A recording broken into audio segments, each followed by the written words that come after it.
Welcome, everyone, to another episode and edition of Live with Suzi. We are absolutely honored to have Mr. Shane Malek, our returning guest, once again with us to talk about the world of finance and helping us out, especially if we are getting our retire age or we become already a retiree and we want to know how to best manage our money to be able to sustain our lifestyle that we are so accustomed to.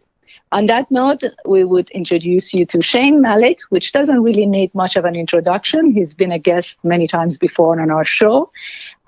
Shane is actually a financial consultant, a president of FMIS Inc., and we put his 800 number and also the website for you to reach out and get more info. Mr. Malek, welcome to the show, and if I may call you Shane throughout the interview, I will start with my questions. Absolutely. Hello, Suzi. I am actually honored to be part of this, and it's a pleasure, and thank you for having me. Absolutely. Well, let me start with this. I know talking to a lot of people here and there, Iranian, non-Iranian, we are all concerned to know what do we do with our money when we get to the retire age, to be able to actually sustain the lifestyle we've had or we are accustomed to. And it's a big, really issue for one to know what is the best way or best ways to start this off. What should we do? These are everyone. And here we're talking to the expert. So please help us out on that note. Thank you. Yes, that's really one of the main issues and concerns most people have, unfortunately, in this day and age, because the system that is available doesn't really keep up the standard of living, as you call it, is not sustainable. And of course, most people don't have pensions to continue having the same kind of income that they used to throughout their lives or working days. So therefore, they're really dependent on either Social Security, which is not a whole lot, or basically any other type of savings they may have acquired over the years. I'm talking about 401ks, money in the CD savings and that kind of thing.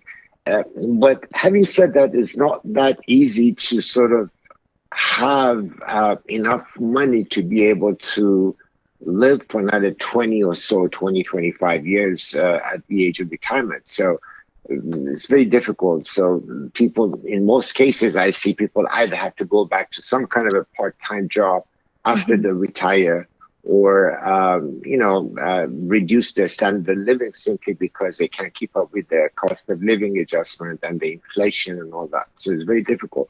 So those are the issues we're dealing with every day. And of course, there are always solutions. But like everything else, you need to be serious about it, give it some time.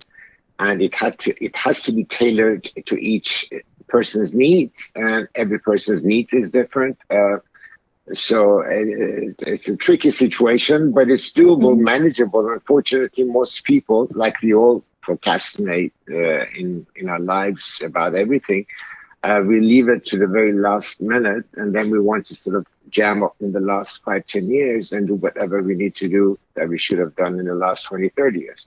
So there we are. And then so retirement issue is always a very, unfortunately, very sad situation, especially with the way the system is here. And if you don't manage to sort of provide or, have a prerequisite per se to sort of do things to make up for it at the time of retirement.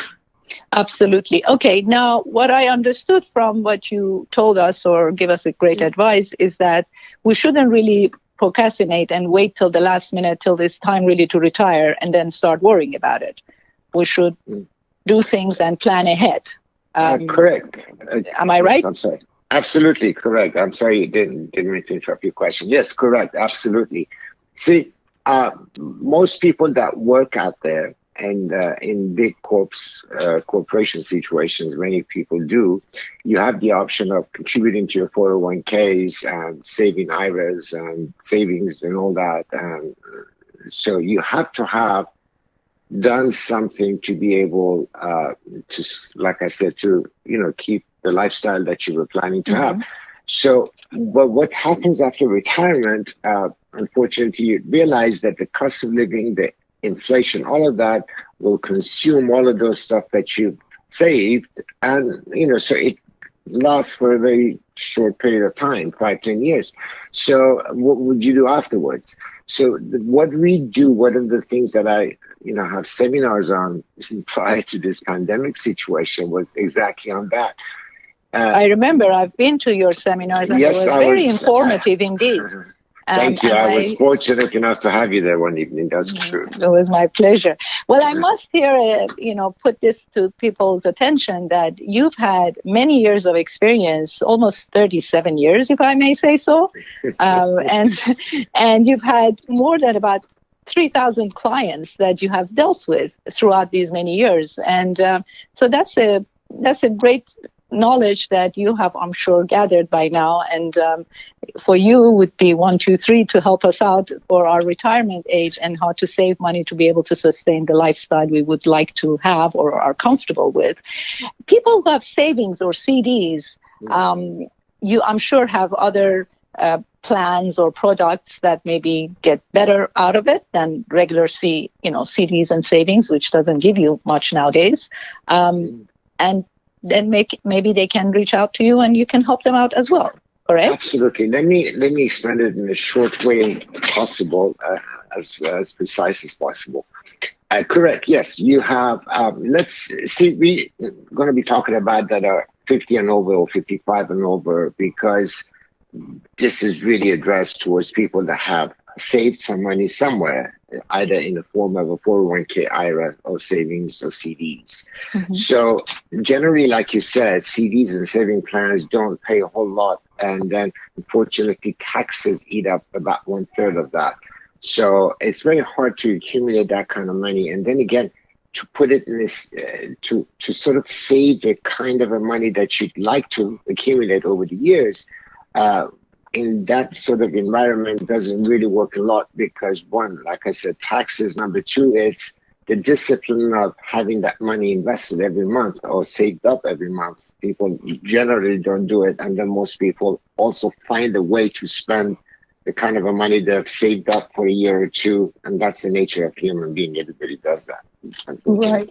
So what this is really addressed towards people that have got some savings. Yes, there are things you can do nowadays that you can have certain guaranteed income, which then means over and above the Social Security benefit that you have, you could really have a systematic income for your life without having to outlive that. And that's a huge guarantee that these days a lot of these financial institutions can provide for you, which then means let me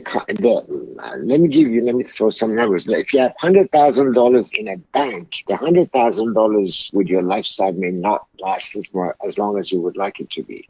But if you multiply the interest rates by about 6 or 7 or 8% than what the bank pays you, then you do begin to have some serious amounts of money. You could actually supposedly based on that 6 or 7% interest, you can double your money every sort of 9 to 9.5 to 10 years, or 8.5 to 9.5 years.